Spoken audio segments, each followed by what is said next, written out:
All right, who's ready for 50 more green flag laps of Super Cup Stock Car Series racing? Now there was a top 6 redraw once again. Winner of the first race, John Curley, is going to start in 6th. So it is going to make it for an interesting second race. Well, and really, it makes a lot of sense because you guys do that with the qualifying. So it kind of treats that first race like qualifying and makes it pretty a level playing field for everybody with the second race. Because if you let a guy kind of run away twice, that wouldn't be very exciting. So I think this is going to be a pretty exciting format. And I really like what you're doing. But, you know, that 80 car, Brett Nelson, they're still dialing in that race car, making progress on it. And now they get to put themselves up on the front row after they got 50 laps under their belt. So look out for Brent Nelson, I'd say. Yeah, Brent Nelson's going to be one to watch. We'll see what adjustments he made. He seemed pretty confident. Same with Lauren Butler. They're going to start on the front row for this second race. Neither of them, I don't believe, have led laps this season. So, and then we got the fast 77 and 17 that diced it up for the leader in the first race, starting in the second row. That's Kevin Cromer and Ron Langdon. Yeah, and then you go back to that third row where you're going to have the 71 as Jared Brocker, and like you said, the number 4 John Curley is going to make up that third row. And the fourth row is the 00 Mark Jones, 44 Ben Ebling, who is battling for the win until an incident happened there late in the race, which we did get some clarification about. Yep, and we'll talk about that more as the broadcast goes on. Also, the number 15, Brian Harrison out of Renwick, West Virginia. And starting right behind him is going to be the number 0 car of John Miller out of Miami, Florida. Yeah, and then following them in through the field, don't believe they're in the exact order they should be, but the 35, Bill Ashton, 6 of Larry Wilcox, 16 of Edward Adams III, 7 of Sam Atharoba, 61 of J.J. Pack, and Landon Brothers is in that car, which is now taped as a 29. Yeah, so Pack had kind of a unfortunate deal when he had to get out of the car. His race was over early in the first half.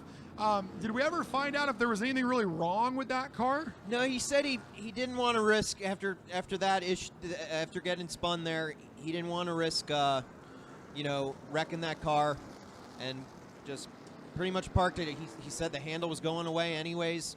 He said we'll just bring it back out for the second race. Well, it sure seems like that it's really going to affect him a little bit with the track position there.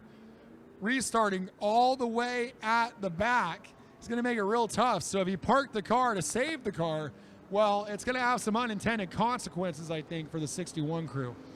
Yeah, we'll have to see what happens. One car that's not out on the track right now is the 14 of Mike Potter. He's actually getting some treatments, we hear, from I guess the EMTs here, so I don't know what the issue is, but that is what was just relayed from us from the race director. Yeah, and hopefully Kevin Cromer is feeling up to sorts as well. I think it's okay to say that he was the reason for the emergency earlier, and I think he was just feeling some ill effects from that first 50. Yeah, it seemed like a little dehydration. He was up and at it, for the post-race interviews and everything, and then I guess he just settled down. Got some fluids in him and everything, so hopefully he's ready as the field starts to double up.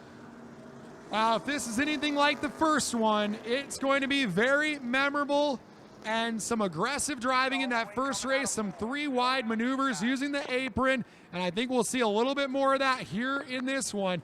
They were all talking about fighting tight conditions. Well, it's not going to get a whole lot tighter than this when it's under the lights in the darkness. It's cooled off quite a bit here at Shenandoah, and we're getting ready to go with Brent Nelson and Lauren Butler. Got a couple of cars with some pink on them on the front row. Yeah, how about that?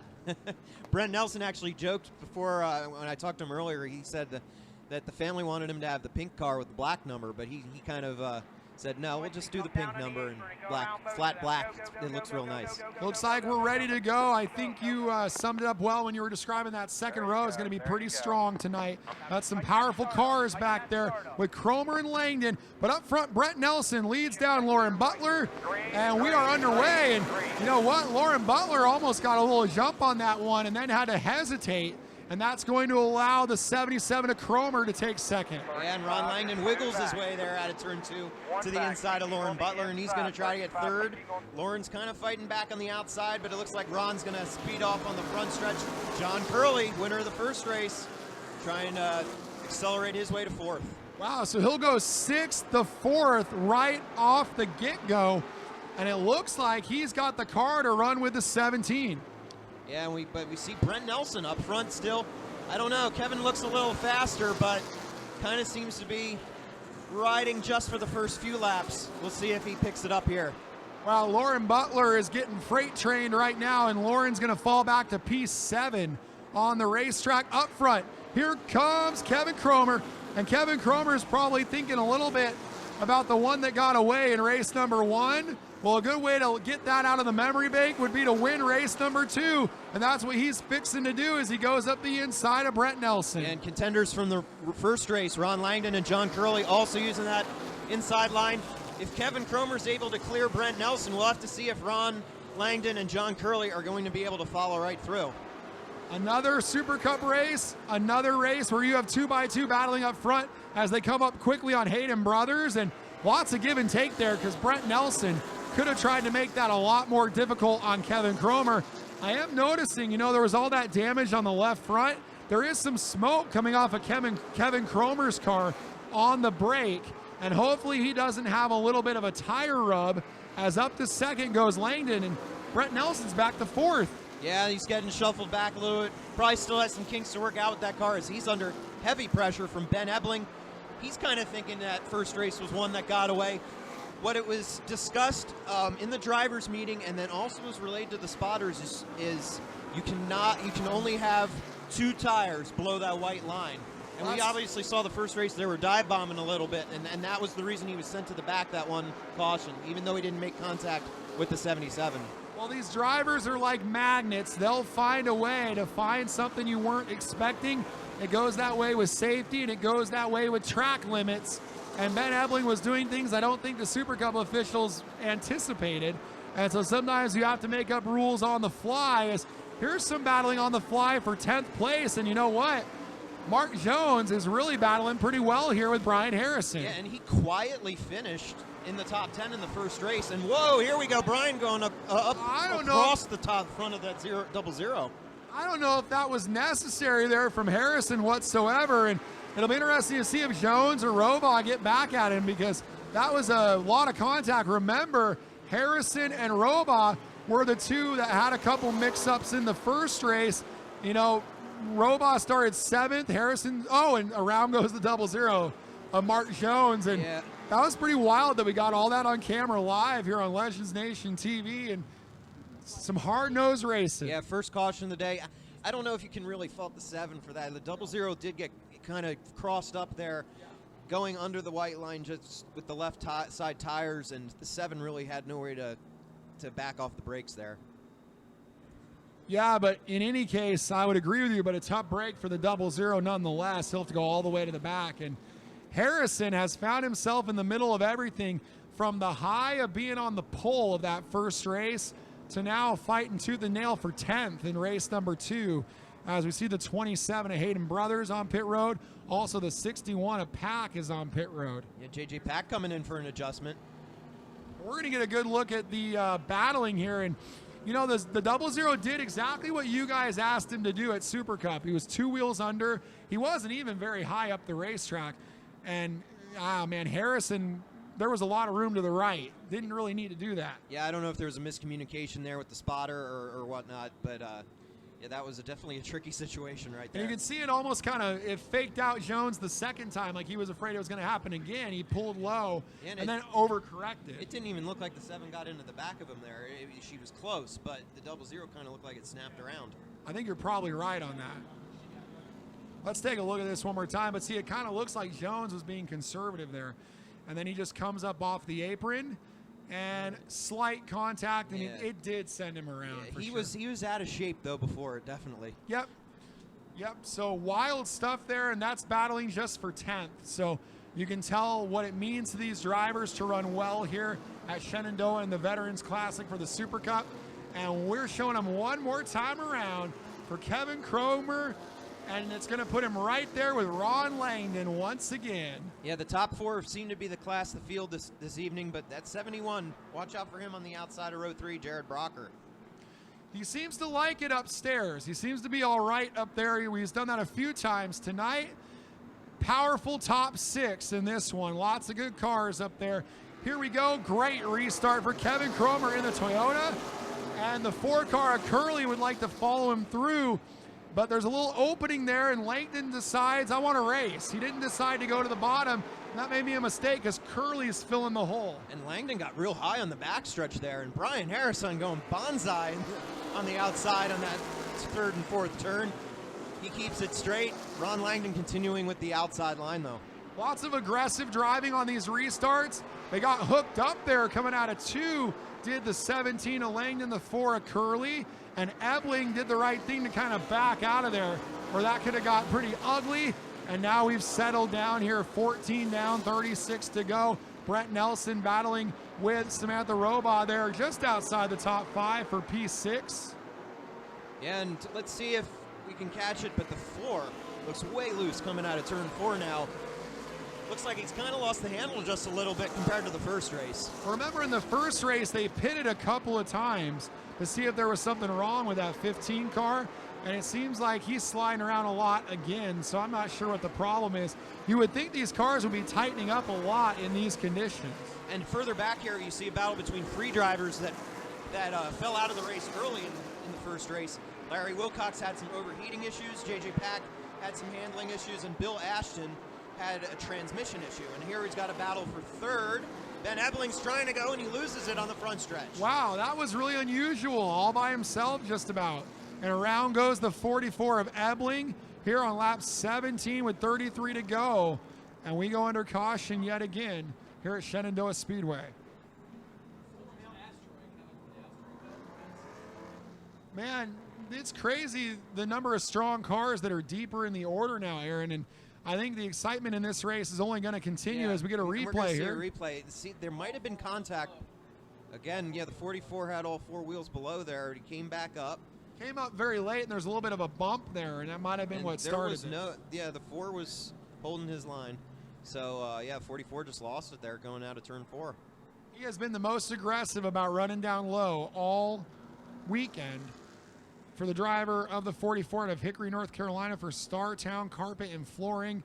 His first event of 2019, and he hasn't really shown a lot of rust. He's been very aggressive. Yeah, he set the fast time earlier tonight, his first in the Super Cup career. But, yeah, this one's definitely been a tricky one for him here at Shenandoah, his first time out here. So that's going to move up a few drivers here as Samantha Roba is now up into the 5th position, right behind Brocker. And Brocker's impressed me. I think he's had a pretty good evening. He runs in 4th now. And we'll see if he decides to try to take the outside and move forward a little bit further even. But pretty good performance this weekend for the 71. Yeah, Jared has really been impressive, not only at his home track at Jennerstown, but he finished runner-up at Dominion back in April. He's just been very impressive since his rookie year. He's improved a lot and seems to be really smooth. Although he is, I don't know what he's doing right now under yellow, but he's dropping back. But now he's going to get his position back here. But well, and he made contact with the 15 of Harrison. So that was kind of unusual under yellow.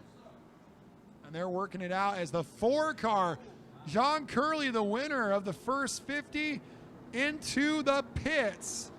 And they don't have a tire ready for him. And if that's only for an adjustment, that is crazy, in my opinion, to give up 3rd place and give up all that track position. It doesn't matter how many rounds you put into it. You can't make up for what that's going to do to the tires and the rest of the race car to have 10 cars to pass. Yeah, I don't know if he was concerned with the – it looked very loose coming out of the turns. I don't know if he was a little nervous about maybe the car snapping around. Maybe he's just playing with things for the next race, the next time we come to a racetrack. I have no idea, but that was an interesting move for John Curley. Well, and so that'll move up Brocker to 4th. And the top 4 kind of lining up the way that they intended. So it's going to be Cromer and Langdon continue as the top 2. Then Roba, who you will not see on your unofficial scoring here on Legends Nation TV. Transponder issues all weekend for her. And on the outside is Brocker. 5th for Harrison, if you can believe that. Here we go. Yeah, but Brian didn't get the best restart there from the 3rd row. Top 2, front 2 rows got a great restart, and they are... It looks like Kevin Cromer's going to get the advantage on Ron Langdon. Samantha Roba and Jared Brock are battling hard for third. Samantha up to third. Very impressive. And although Harrison didn't get away very well, he's surrounded by two very good cars in the 61 and the 80. So if he can hold those two off, that would be a pretty good effort for him. As there they go, they're starting to heat up here. Yeah, Pack to the outside. Here comes JJ Pack, 61. They worked on that car between races to try to find the handle on it, and it seems to be coming to him here as the race continues. We're 5 laps away from halfway. That was a cool move there, and he made it look very easy, did the 61 of JJ Pack. We look a little bit deeper in the field. Lauren Butler running just outside the top 10. 2x2 racing behind her. There's some side-by-side racing kind of all over the racetrack here. And this is where we're not sure why Curley came in, because it seems like he's kind of getting boxed in as he finally finds his way under Mark Jones. If this race goes green till the end, there might not be enough time for Curley to get towards the front. Yeah, and our scoring is very unofficial right now, as they're reflecting a couple of cars a lap down that are not. And I believe everybody that Curley's racing with should be a lead lap car right now, as Curley going 3 wide on Ashton and the 53 of Lauren Butler for about 8th place. Wow, that was a close call right there. Ashton's car just seems not to be handling well tonight after a pair of thirds 2 weeks ago at Southern National. And finally he gets out from under that cluster, I guess you could say, as Brent Nelson gets under Brian Harrison for position. That's in the top 5. Yeah, so that's going to unofficially put Brent Nelson in P5 right now as he gets around Ebling. And then 7th would be Curley. 8th unofficially would be the 6th ride of Larry Wilcox. So kind of working on the scoring here, but great racing and coming back at him, 44 of Ebling here. Yeah, Ben Ebling, I don't think we've seen the last of him yet, but he got that right front patched up from the first race, and there you see he just pulls away from the 15 after he passes him. Yeah, now Brian Harrison in the 15's got to deal with our race winner from race number 1, Curley. And oh yeah, Harrison might have a problem on the car as he's limping down the back straightaway. Thought he might pull it in this time, but he doesn't. He stays out there, as now the battle is going to be for 3rd. Actually, it's for 4th. We got Jared Brocker and JJ Pack, Samantha Roba in front of them in 3rd. JJ is really making that outside line work. Yeah, you know, it's kind of interesting because these are about the only 2 drivers that have made the outside work today. And there goes Pack in the 61, who only lives about an hour from here, you were saying, Aaron. And he gets around Brocker. Yeah, definitely a local favorite here at JJ Pack. He ran twice about 15 years ago when the track opened with the Pro Cup Series. So JJ maybe have some notes from that, but it was years ago. But he's pulling away from Jared Brocker. He's got a little bit of a ways to catch 3rd place Samantha Roba. Well, 20 to go. Lap traffic will be a factor pretty soon for the leader, the 77 car of Kevin Cromer, who has pulled away to about a 2-second lead on the 17 of Langdon. 3rd is Roba. There is a line of cars in front of that 77 of Cromer that is about 7 cars deep, and he is about to encounter that. And they're doing all kinds of side-by-side racing, and he'll be there in the next 5 laps, and that may be the ticket for some of these guys like Langdon and Roba. Yeah, it's gonna be tricky. We're gonna see what happens here once we hit lap traffic. As you see further back for 5th spot, Ben Ebling looking inside of Brent Nelson for position. Isn't able to pull it off this time by 6th place. Yeah, we got Roba mixed in there, still in the 3rd spot. As here comes the 44 of Ebling. 2 wheels under the line, just like we want, and Ebling up to 6th.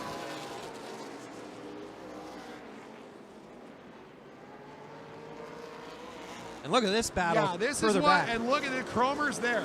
This is what Cromer's got to deal with, and I don't think this is going to be very easy for him. And Sponseller's done a good job of getting out of the way all night long. Yeah, he goes to the apron. He had that issue the first race. They got Cromer and Sponseller got a little close. Sponseller spun out. Sponseller gave him plenty of room that time. As now Lauren Butler started on the front row, is going a lap down. I think being on the front row this evening in Super Cup has not been very fruitful, And you have guys like Harrison and Butler that have really struggled after starting up front. And look at this, Edward Adams III and Larry Wilcox battling for position right in front of Kevin Cromer. Wilcox ends up slipping up just a little bit and allows Cromer to get by. Cromer's looks like he's been able to work the lap traffic a little better than Langdon, who's finally approaching the two of Sponseller. Yeah, Langdon has only knocked off about half a second from that 2-second lead, and now they're side by side in front of Langdon. And Langdon's got to be screaming on the radio, get rid of these guys and gals here with Butler, and he's going to have to follow Butler through. And you know, this track is not really quite 3 cars wide in the racing groove. And now here we go, the 17 is going to get through Ron Langdon, but any opportunity to capitalize on that traffic just went away with that move right there. Yeah, it's going to be tricky. He's got 2 more lap cars now between him and Kevin Cromer. John Miller in the 0, the 16, Edward Adams III. It's going to be tough. And look at Samantha Roba. She seems to be working the lap traffic a little better than Langdon had a chance to. It's possible she could catch him in the last 10 laps. Yeah, I think Roba might have been the driver that did benefit from all of this. As Cromer continues to lead, we're 3 wide for second here. As here comes the 17 of Langdon on the outside of John Miller. Oh, remember Miller had that contact in the first race with lap traffic, but this time he does a good job and gets out of there. Yeah, and Langdon and Miller actually had an issue at Southern National where Langdon was having trouble lapping by him. So Miller gets out of the way, although he slides there into turn 4. But Roba's catching Langdon. Oh, a spin right in front of Cromer, and I wonder if Cromer wasn't the instigator in that. And they came up, you know, that's surprising. The 00 Mark Jones, they came up on him rather quickly there. They had already lapped him once, I believe. And so that's surprising how quickly he climbed up on the back of that 00, and around he went. And I wonder if there wasn't just a little bit of contact. And now that makes things real difficult on the Super Cup officials when the leader is involved with the 00. Yeah, I'm not sure what happened there with the lap traffic. Unfortunately, we didn't really get a good chance to see. We didn't have our eyes directly on it. But yeah, 9 laps until we go back to. We have 9 laps to go when we go back to green. It's gonna.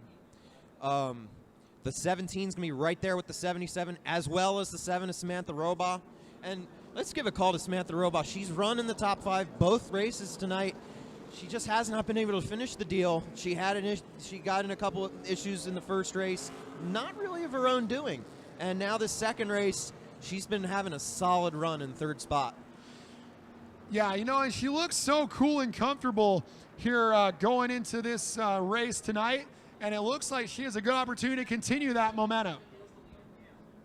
Go down. Bring that yellow flag down. Right here at the 77. One more.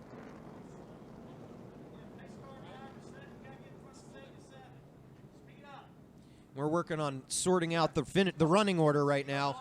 On a live mic, on a live stream for our fans at home on Legends Nation.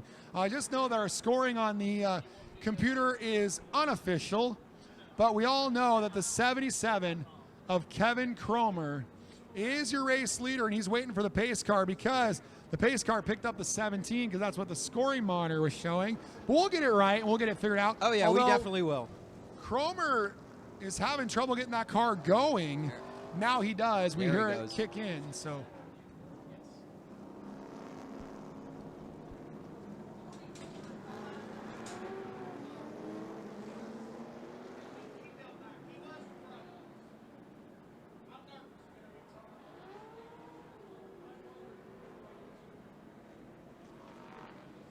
yeah, we're sorting out the order. So it's Kevin Cromer in the lead, Ron Langdon, the 17 in 2nd, 7 is Samantha Roba is 3rd. 4th is the 44 of Ben Ebling, I believe. And then the 5th is the 61 of J.J. Pack. now all of the discussion of, you know, the scoring is not quite accurate at the moment and where are they going to put Roba is a little bit irrelevant because of this pick a lane deal. Because I think we'll be pretty confident that Ebling wants the bottom tonight.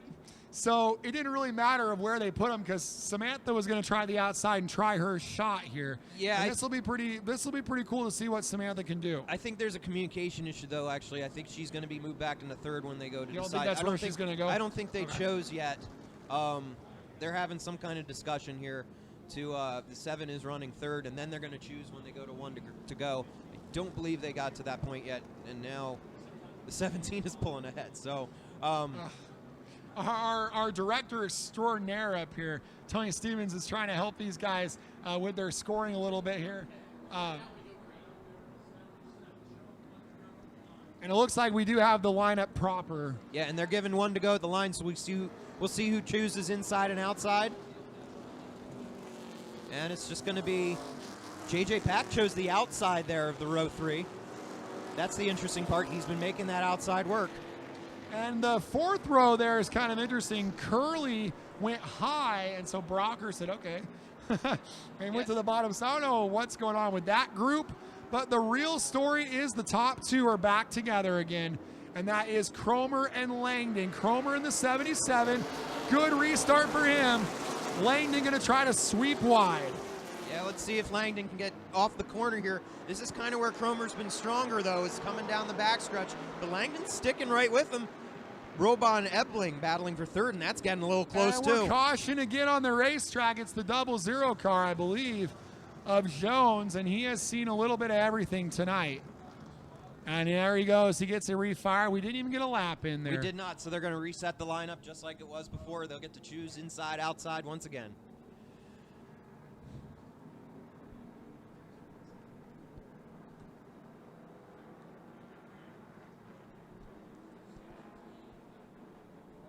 And I do believe once they get this lineup sorted that the 61 of Pack will be ahead of the 80 car of Brett Nelson.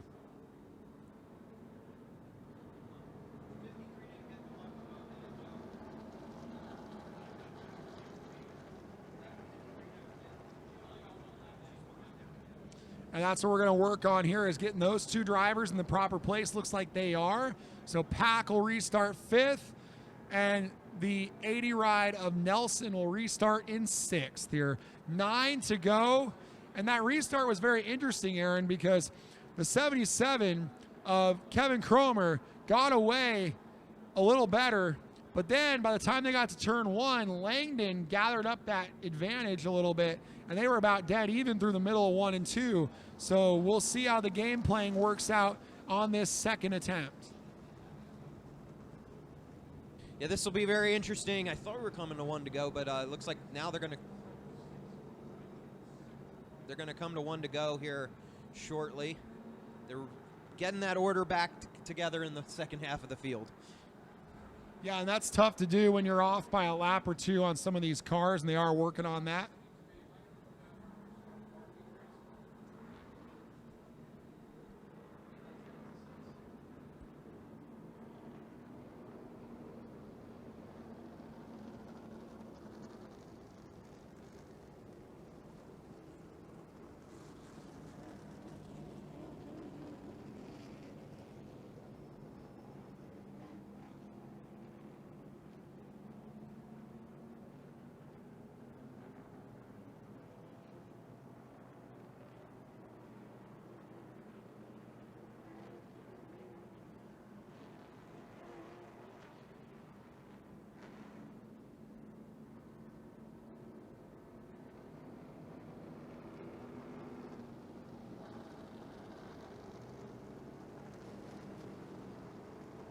Mark Jones coming to pit road and limping back onto the racetrack. That right side is a little worse for the wear for sure.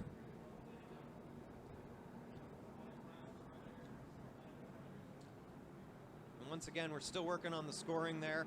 Kevin Cromer in the 77 is up front.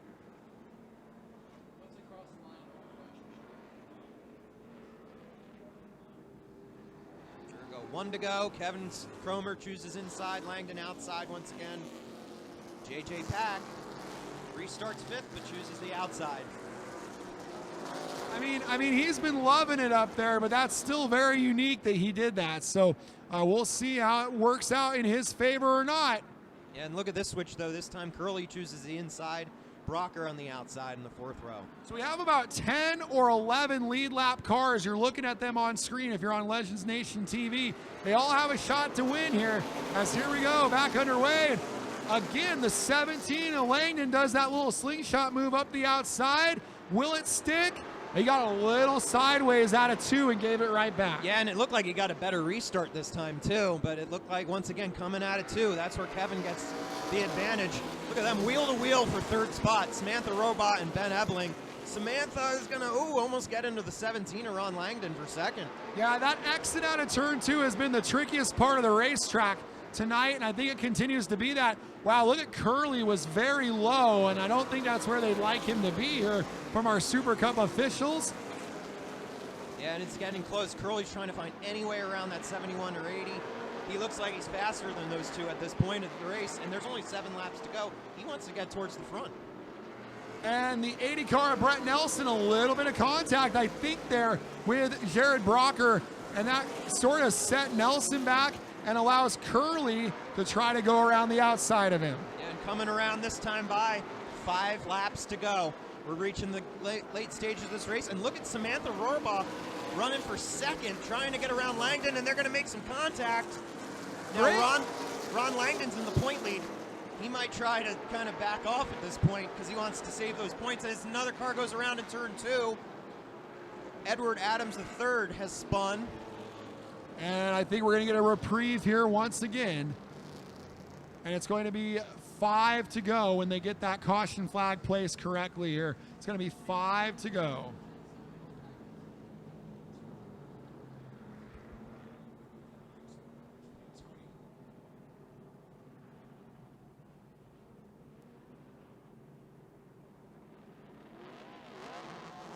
And look at this, the front of the 0 all buckled in. So something must have happened there when he was woeing it down there. We're going to see if he's able to stay out or if he's going to have to pit with that Camaro nose. You know, I'm not sure where that happened. I'm not sure either. It was interesting right there. Yeah, so the 0, yeah, I didn't see what happened there. The 16 went around, but you don't see that much damage. There's some on that left side of it. Yeah, and it's tough. They were right together on the previous go around on lap 45. So I think there was some little bit of extracurriculars there, perhaps. There was some contact. Quite possible. And so right now the 2nd place battle is between the 17 and the 7. They're trying to decide on who had 2nd. I believe the 17 of Langdon had it. 7's transponder is not working, so that's how we're trying to visualize what was going on. It was, we were actually reviewing where the 2nd place position was. If you look on the scoring, we're not able to see where she is because she has no transponder at all. Unfortunately, the transponder died on that one. I don't know what happened with that, but we did get the review. The 17, Ron Langdon, will restart 2nd, Samantha Rohrbach 3rd. So lucky for us, we're able to review some video footage thanks to our folks here at Legends Nation TV, and they got it all squared away that I believe the 17 of Ron Langdon is the 2nd place car. So the proper race place, same top 5 that we had earlier just about, although the 44 of Ebling has gotten ahead of the 61 of JJ Pack. So then 6th will be Brocker, 7th Curley, 8th Nelson, 9th Brian Harrison. And I believe those are all lead lap cars. Perhaps Lauren Butler may have been our free pass this time, and that would put her as the 10th and final lead lap car. And we're fixing to have a 5-lap shootout.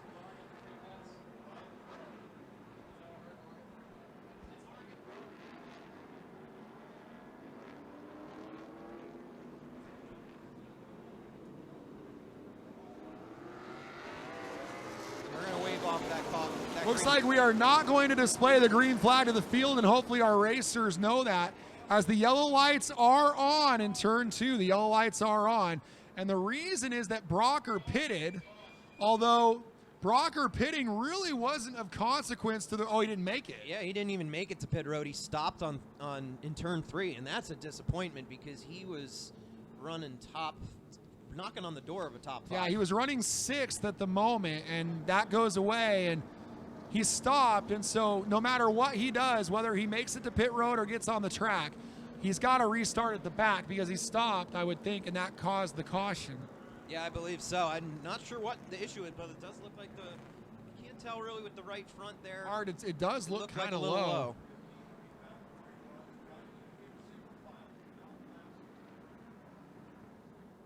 There were some 3-wide maneuvers happening mid-pack because you got a couple of drivers like Brian Harrison back in 8th or 9th perhaps, where he would like to be higher than that. Oh. So he went for the gusto with the yellow lights on, so now we got to get him back in the proper race place for the restart. Oh, absolutely. It always seems like there's Jared Brocker. The right front looks like it's low on air. Yeah. And they're going to take a look at it here. They're going to bring out the jack and change the right front tire on the 71, it looks like. The all famous, well, let's see. Let's kick it and see if that'll tell us if it's flat. I think they got their answer. I wonder if they couldn't have run that tire for 5 laps and not given up all the track position, but he felt it. And, he's showing a lot of ability as a driver. Just even the fact that he felt that is pretty impressive for his lack of experience. Absolutely. And Jared does have experience with street stocks and compacts, but obviously Super Cup's a whole other thing. But he does seem to have a very good kind of feel to how things are going. And it looks like they might be going green here without him. Yeah, he's going to get stranded there with 5 to go. It's a tough break for Brocker. A good break for the 4 ride of Curley as Curley gets into this. And again, Pack went upstairs, but that's deeper in the order. Our battles for the lead here as once again, they're 3 wide as Curley was almost 4 wheels under the white line, sails it in there and makes contact with Samantha Robaugh. And Robaugh, sticking her hand out the window, is not pleased with Curley whatsoever. Yeah, Curley dove down there in that turn 1, and Samantha, she just cannot catch a break near the end of these races. And so Robaugh is going to turn around, and we'll have a replay, but it was about clear as day. Yeah, that was pretty, looked like, I don't know if you could say blatant, but the 4 just came way down going into turn 1. We'll see if we can get a replay here. Well, so the interesting thing is how Pat gave him the bottom, because he was the 6th place car, but he got to restart 5th because of Pat giving him the bottom. And that gives you some confidence and courage of, wait a minute, I got a shot at this thing. So he went for the gusto. It might have been that he thought Robaugh was getting pushed down the hill there by the 44 of Ebling, and he may have been called by a spotter to go low. But he really overreacted and cooked it in there, no brakes, just about. Yes, he did. I mean, then he had all 4 tires below that white line. We were talking about that earlier.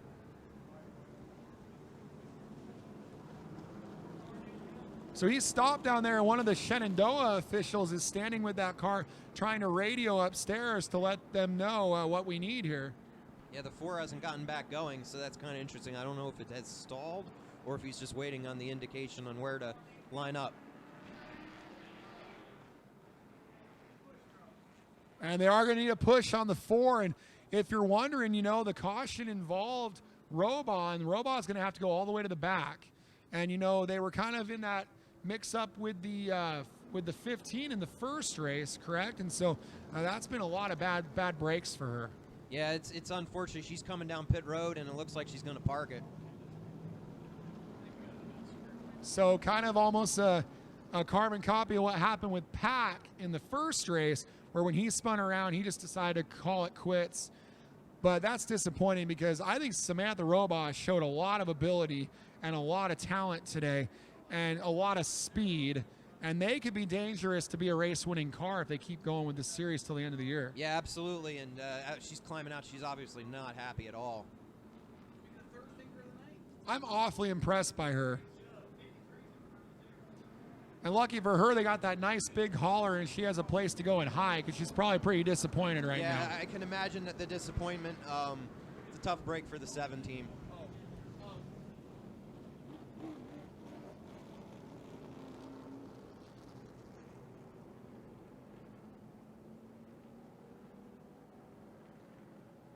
One of Jared Brocker is going to get a big save here because of that caution.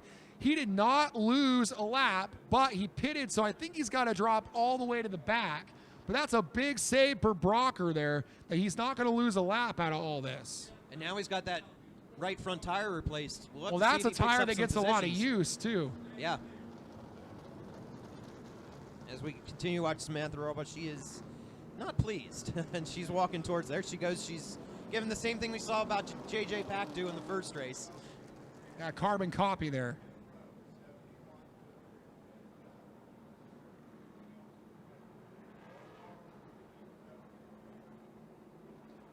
Well, the interesting thing about the 71 is not only do you drop to the rear as a result of pitting, I would think with the way your rules are in the Super Cup that you want to use the same set of tires the whole race, that putting on a tire would likely be a penalty to the back. So regardless of the scenario, he's got to go all the way to the back, and we'll get this thing back underway with 5 to go. Yeah, we're going to reset this lineup. It's going to be Kevin Cromer up front once again. He's led this race since much earlier in the race, so he's the car to beat, and Ron Langdon's tried to get him on these restarts. Ben Ebling's right there in third now. J.J. Pack up to fourth. Well, in that second row, both those drivers are likely to restart exactly the way that they like. Ebling on the bottom, Pack on the outside. Exactly where their cars have been happy and where those drivers have been happy. So we'll see if they can take advantage of that and try to mount a challenge. And now Brocker pulls over to the left finally. Took a few laps longer than we would have liked, but he has moved over. And once he gets in the proper race place, we're going to have ourselves a 5-lap sprint to the finish here. Yeah, and look who's back in the top 5 again, Brent Nelson. He's just stayed out of trouble shaking down this new car. He might get his second top 5 in the night. Yeah, and when you have a brand new car and the largest field of the year with a lot of competition, if you can come out of there with a couple top 5s, that's a victory. Exactly, and one other thing, he missed our race 2 weeks ago at Southern National Motorsports Park. But the thing is, we have a new rule in effect this year with the points, where you take from April to August, you take your best 12 of 14 finishes. So those Southern National races he missed, he could drop off. If he has some strong runs, he can be back up there in the points chase. You know, I know it was a talking point in your series, and I don't think I'm way out of turn to say this, is there's been a lot of contact tonight. And the tires, I think, have done a real good job. We have had a few pit stops, but for the amount of contact we've had and for how competitive this race has had, we have not really had any catastrophic tire failures or any problems.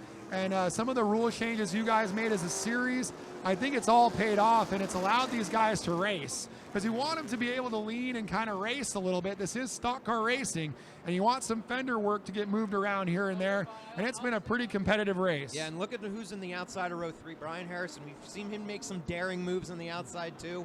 Let's see what happens on this restart. Here we go, an important restart for the 17, and he got kind of lifted up off the ground a little bit there by the 61 of Pack, and lots of sliding, lots of smoke. And they all made it. And they all made it. Ben Ebling looked like he spun the tires on that restart, got a little squirrely, and that's when JJ and Brian Harrison and JJ get together in turn 4. And the 4 car of Curley was coming in extremely hot, but I think he managed to woe it down. Yes, everyone looks like they woed it down there behind them, but Brian Harrison and JJ Pack definitely made contact there in turn 4. And JJ once again not happy. And I think this is our 3rd attempt at this 45th lap, and now we're gonna have our 4th attempt. The driver that's gonna really not like this, I know it was bad news for those two. Yeah, let's see what happens here. There's a whole another storyline, but they're gonna have a talk. Yeah, it looks like they're just having a little talk. They're trying to see who's gonna pay the dinner bill at Mamma Mia's tonight. Yes, there you go. Yeah, who's having the meatball sub? Who's having the pizza burger?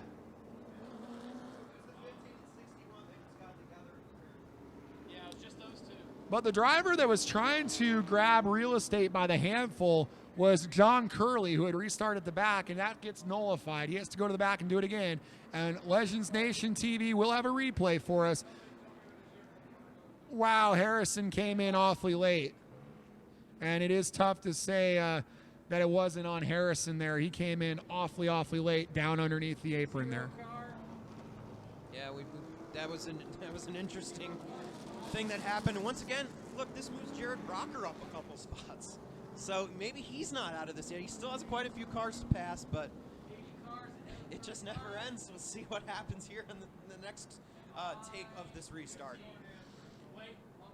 Well, so Brocker. We have to figure out where we're going to mix them in there. Is you got to mix the lead lap cars and lapped cars. Super Cup Series, do you guys pull your lap cars out? Is that the routine typically here? Yes, lapped cars do go to the rear. So this That's caution was great for Brocker. Yes. Yeah, because he restarted behind them all.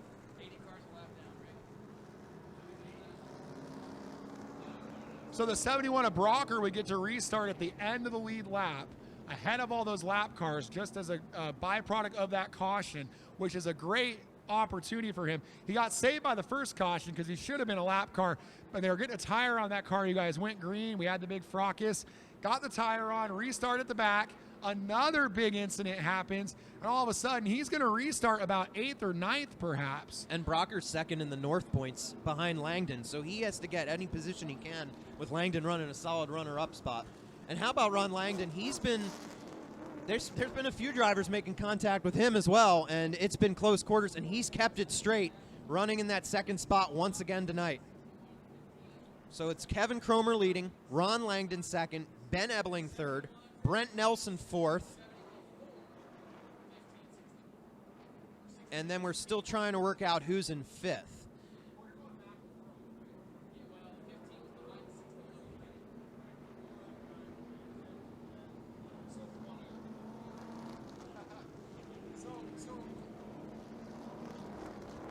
It was the exact same scenario for Curley because Curley's a lead lap car, Aaron. So he was put all the way to the back as well with Brockton.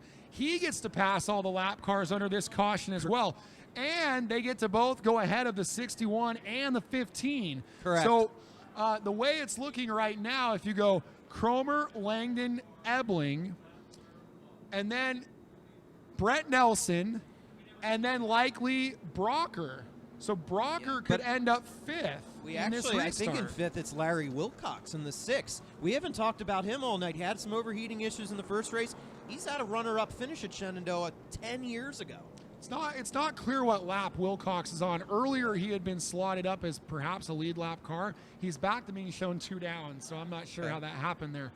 So it's been a rather complex event here for the Veterans Classic. You can tell how much this race means to these drivers and how aggressive they've been. It's been a rather exciting race. And there's some fans just hanging out, having a good time. It's probably getting a little late for some of these kids. Those are some of the USAC drivers. Is that who they are? are? Yeah, on the left there is the younger of the Allisons with those super cool glasses. I think he's got some Sour Patch, and that's kind of how you could describe this race. They're sour, they're sweet, then they're gone. So he's eating some Sour Patch there and just waiting it out because you see their trailers there. They're stuck in the infield until this one's done. Exactly, but hopefully they're enjoying this show. We're certainly enjoying it. Had a few cautions, of course, and we're trying to had some issues with scoring, so it's all good though. We're fixing to have, once we get a green flag lap in, I think it's going to be a stellar 5-lap dash to the finish. I don't think we've seen the end of some of these guys. Ben Ebling, these top 3, those were battling for the lead in the first race, so we're going to have to see what happens here. Kevin Cromer looking for his 3rd win of the year. There's JJ Pack. I believe he's being sent to the back once again, but he did not heed that call.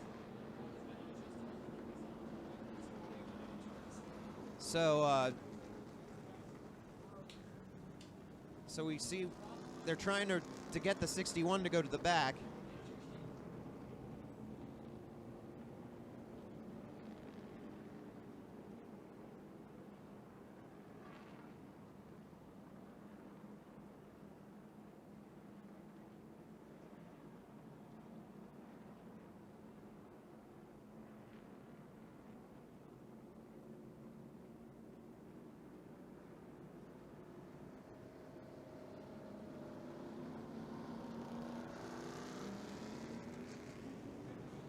So, Aaron, I have to ask you, who do you think is going to win this thing? Do you think Langdon can figure out a way to get around the outside of Cromer? It's been tough so far. He has not been able to find a way. I think Cromer, he might have these guys covered by keeping the car out front. But I don't think we've seen the last of that 44 of Ben Ebling. Yeah, Ben Ebling, and like I mentioned, he gets to restart right where he would like to be on the inside of that second row. So if he can get down low and make something happen there, that's what he'd like to do. And Brett Nelson is going to restart fourth. And you were right. Jared Brocker restarting outside row. Actually, that's Brent Nelson. My apologies. Jared Brocker's further back. They ended up electing to have Brocker and the 4 of Curley mixed in with the lap cars still, so they did not get to leapfrog them yet. But they are both lead lap cars. As the field works their way out of turn number 4, we have approximately 8 lead lap cars left in this thing. Here we go. We're back underway for a 5-lap shootout. Langdon got a good restart once again, but once again, we got to see what happens out of turn 2. And yet again, Kevin Cromer. And look at Ben Ebling getting a run on the inside. He's the one that gets into second. As we complete that lap, Ebling is going to get second. We finally completed a lap here in our Super Cup Round 2 of the Veterans Classic here to cap the night at Shenandoah. Ebling to P2. They're 3 wide in the back, but there we go. 3 wide in the back as Curley and Brocker are making moves. Harrison wants to do it too, and Curley's going to get around Brocker. There's a lot of racing going on, battling here between Wilcox and the 35, and I think the 35 is a couple laps down. Absolutely, and we got a spin in turn 2. John Miller has gone around. Let's see if he can get that car going here, and he does. We stay green, but the yellow comes out. Yellow flag comes out. And now that's going to set up a 2-lap run to the finish, unofficially. Believe it, they might go back to the previous lap. It may end up as 3 to go, race fans. And anything can happen. And now it's a whole new cast of characters because Ben Ebling will now be the second place car. Yeah, we'll have to see if he starts on the outside. He mentioned to me in the first race when they had that incident in the first race, he said, you know, I should have chosen the outside. And as we see on the screen, Brian Harrison and John Miller with some extracurricular contact there. All I can do is my first ever Super Cup race, Aaron, and I am very impressed by your series and the competition level. But coming out of California, that's hard-nosed East Coast style stuff right there.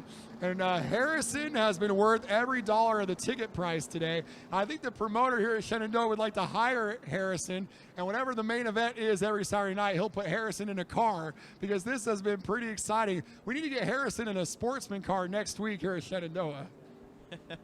That's definitely, he's had a handful. I asked him the first race if that car was a handful, and he goes, it's a nightmare. And it seems like that nightmare has not ended for him. And well, he qualified so well to qualify in the top 6, and there were a couple of really strong cars that missed that top 6. And ever since then, the wheels have just about fallen off that car. And as a result, the aggression level has gone sky high. And look at this. Ben Ebling chooses the outside this time, unlike the first race where he chose the inside behind Cromer. Here we go to green, 3 to go. 3 to go, and the top 2 got a nice run off of that second row. They're 3 wide in the back. I'm sure it's going to continue to be wild for Curley and Brocker.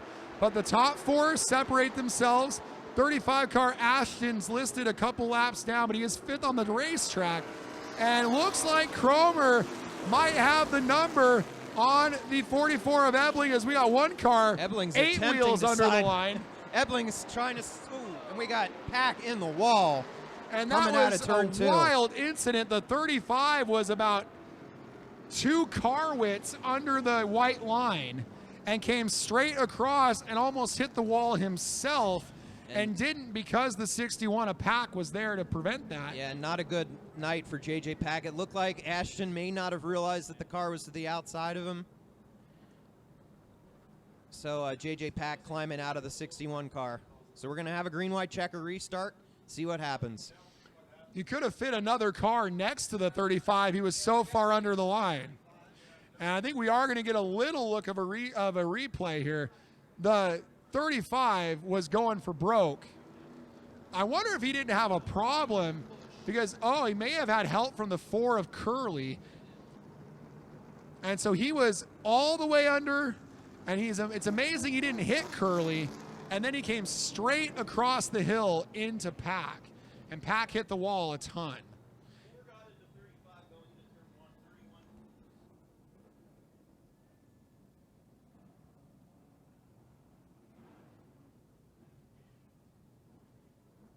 JJ Pack is dejected for the second time tonight.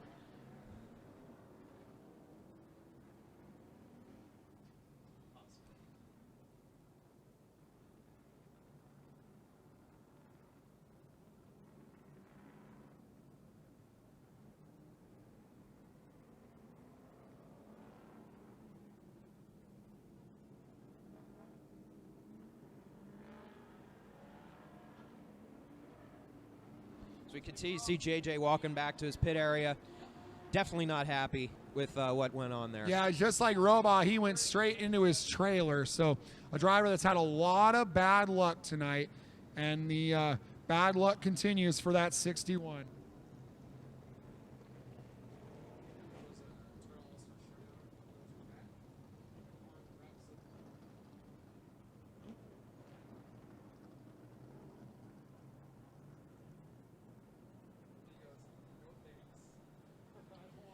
Yeah, and unfortunately, JJ Pack had that car potentially for sale. So, fortunately, it's going to need some tune-up work before it's ready to be salvaged again. You know what's amazing is with all the attrition we've had in this race, Aaron, and what has seemed like an absolutely wild race, we still have 13 cars on the track. Yeah, this is only the second time we've had a car get towed away. The 41 was due to a mechanical issue. The 61, obviously, the issue on track there. But yeah, it's definitely been a rough one, but just a lot of bumping and banging, I guess, rubbing and racing. And hopefully a lot of these guys get them buffed out for Kingsport in 3 weeks. Kingsport Speedway, Friday, June 21st. That's our next event. Yeah, that's going to creep up quick for a couple of these teams that are going to leave here with a lot of work to do. They're going to be going to the concrete jungle down there at Kingsport, Tennessee. And that is a Friday night race. That's a Friday night track.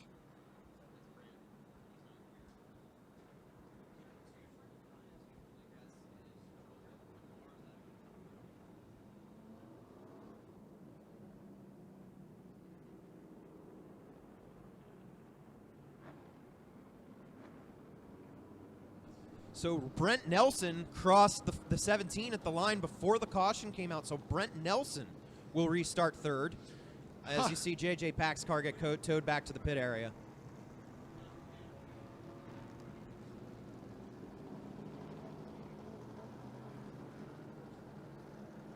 Yeah, what a performance by the 80 crew with that brand new car, new to them. And like you had said earlier, Aaron, they were staring down a pair of top fives. A podium would be a whole different ball of wax. That would be a victory for them. No doubt about it. The 80 ride of Brent Nelson. Oh yeah, that would be huge.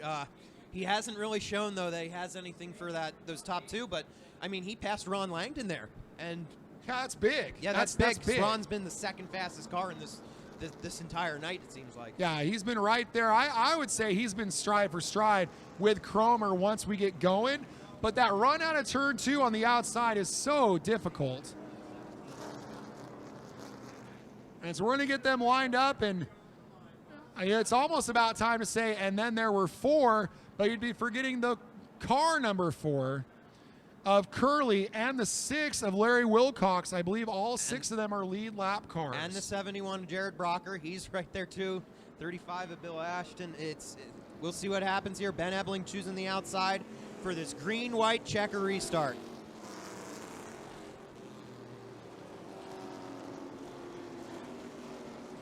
So there should be about 7, maybe 8 lead lap cars. And let's see here, 2 to go, Shenandoah. Who's going to win the second half of the Veterans Classic? Will it be Cromer, Ebling, Nelson, Langdon, Wilcox, or Curley? They all got a shot at it. Brocker's there as well. Here we go. A great restart for Kevin Cromer. Yeah, Ebling got a little loose there coming out of turn 4. Ebling's going to try to recover here on the outside, but he's not going to be able to. And this might be all she wrote for Cromer. He wants a perfect set of turns here. Out of turn number 4, he will see the white flag. One more time around. You know, he came back from that spin to get on the podium in the first race tonight, and he's going to follow that up with what would be a sweet comeback, and he's got one more set of turns to go. And Kevin Cromer coming out of turn 3, turn 4, his third Super Cup Stock Car Series win of the year. Ben Ebling second, Ron Langdon third, Brent Nelson fourth, and I believe it was Jared Brocker. Actually, Curley got Nelson for fourth.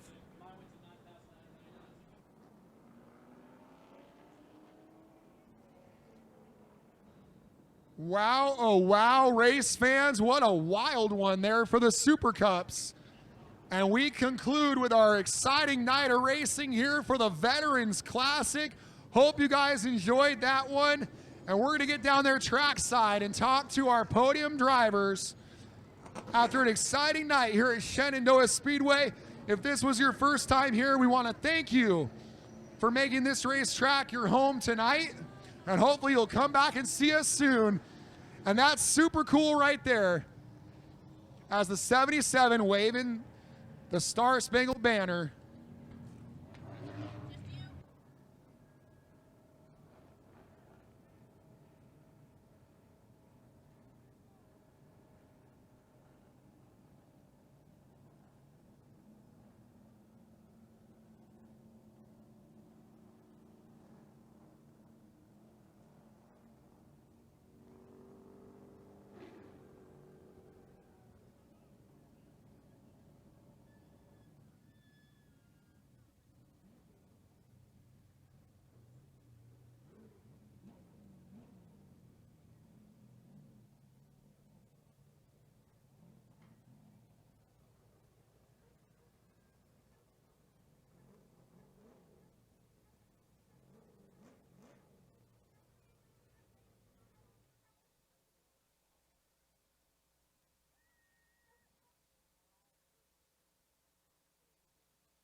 Well, Kevin Cromer is going to get the helmet off. He'll be getting out of the car in just a few moments after a very long and hard-fought race here in the second half of the Veterans Classic. And he wasn't feeling so great after the first one, but you couldn't tell with the way he drove those 50 laps.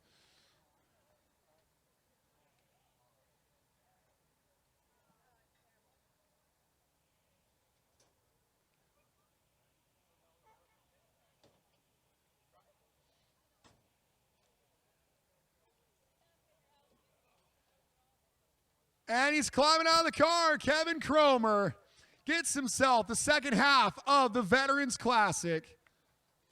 Got a hat for you here, buddy. Man, can you believe you won after the way you were feeling after that first one? We heard you weren't feeling so hot, and now you got yourself a win. No, they put some IV fluids in me, got me back to power. But them last 5 laps, I think they took as long as the first 45 that we ran. I mean, it was just, and Langdon was putting pressure, and then I had the 44, and I know he's good. It was just, had to keep focused and run them last 5 laps like I ran the first 40 because they were there, and there was nothing I was going to do with them if it didn't happen. He got me. Good job. Congratulations. Yeah, how tough is that to be perfect on a restart that many times in a row? It's tough to do. You got to really concentrate. I can't tell you my secret. These 2 guys probably know it by now, but it's just something I learned back when I ran local tracks. You know, you had a jackrabbit and you had to start here and do this and do that because you didn't have a lot of time to get to the front, you know. So it's just something I learned, and Ben's right. Yep, I got him on the last one. And lastly, tell us who you want to thank for making this win possible. I thank my whole crew, my family, everybody in this series. I tell you what, this is about the best series you can run, and especially the veterans, because if they wouldn't have fought, we wouldn't be here. And it's like I said, it's just, and the Shenandoah Valley paramedics, that fixed me up because I was in pretty sad shape after the first 50. But I think this one was a whole lot tougher than the first one. Well, way to go. Great performance there. Kevin Cromer wins the second race for the Veterans Classic. And we'll get over here and talk to the 44 ride, and restart after restart after restart, using the bottom. Couldn't quite get it there at the end for Ben Ebling, and What a race. Yeah, great race. It's good to come out here and have fun with guys like that and race clean and race for a win like that. Kevin got me on that last restart. He did exactly what he's supposed to do as a leader, and he got me in just enough of wheel spin that he cleared me. So congrats to him. But really got to thank the 7 crew, the Cody Rohrbaugh's crew, made it to where we could even start this race because we had a brake line issue earlier. And then Mike Kirkowski gave me the opportunity to drive this car this year, and just some of the sponsors that have come on board, Startown Carpets and Swanee's Auto and Battery Specialist, and just thankful for my crew, my dad and Dylan and my kids over there. And my wife's watching at home. Looked like this track was a lot of fun for your cars. A lot of fun, a lot of fun. To come back a little bit different, but still pretty good for unloading this morning, getting our first laps on here. Great drive tonight. Ben Ebling in car number 44. And now we'll get over here and talk to the driver of car number 17, who had a pretty good night himself. Yeah, I'm working it. Man, not working as hard as you guys worked. I tell you, Ron Langdon. And can you believe you ended up on the podium with how wild those last couple laps were? I just drove it for all it was worth. I knew Ben was coming. Kevin I couldn't really do anything with. My car was better in the first race. And, I try and run everybody as clean as I possibly can. And once the 44 got under me, there wasn't anything I could do. And Ben runs me clean. He runs everybody clean. So, you try and run everybody the way they run you. And I hope I did the same for everybody out there, too, that came near me. That was a nice battle with the 80 car, Brent Nelson. They got a new car. And did that surprise you at all when he got around you there? Yeah, it did a little bit. I know he picked it up a lot from when he got here. Like I said, my car was going away a little bit. But, Brent's been doing this a while, and he's pretty damn good. I think it's going to get exciting going to Kingsport. Tell us who you want to thank. Oh, my sponsors, National Appliance, my crew. I tell everybody every time, Ian, Devin, Scott, without these 3 guys, I wouldn't be here. And that I mean that from the bottom of my heart. Literally, these guys are the best. My girlfriend, my spotter Ray, comes in for every race. I'm just blessed. I really am. Well, you did great out there. How about it for Ron Langdon? Great performance tonight. That should just about do it for the Veterans Classic. There is something I want to know about. I want to know about that. How are we going to tabulate that? Yeah? Is that right? Yeah? Okay. So where is that big trophy here? Okay. So I understand that this guy right here in the 77, Kevin Cromer, is going to be our combined winner. And so if we can bring in that trophy now. And this was made by, we're all California guys. This was made by a friend of ours in California that they call the Dragon Slayer, Lee Jensen. He now lives in Texas now, Dragon Slayer Industries. And this is our special Veterans Classic overall for the 77 of Kevin Cromer. And that's a beautiful trophy, huh? Yes, it is. That's really nice. That's not the motorcycle builder, is it, that did this? No. He does a lot of metal work like this, but he'll probably build you anything you want, personally. That's a really nice trophy and heavy. Yeah. So. Well, there you go. Congratulations. Thanks. I'm really glad to accept it. Yeah, so Kevin Cromer gets that inaugural Veterans Classic overall trophy here at Shenandoah Speedway.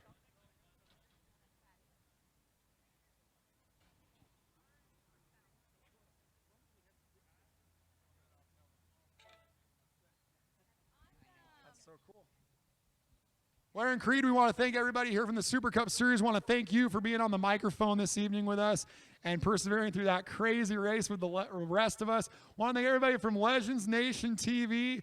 And there's a reason those guys do what they do, because they are so, so good at it. Getting footage of all the great racing that happened tonight. And also doing a great job on the call and even helping with the scoring when it was needed. So I want to thank them for that. I want to thank Jeffrey Tilsher for having us here. I also want to thank Jeff Vaughn for making this track happen. Everybody at Super Cup, USAC, and the Legends Cars, and all the great sponsors and the fans. Thanks a lot for coming out to Shenandoah Speedway, where the mountain roars, and we'll see you at the races.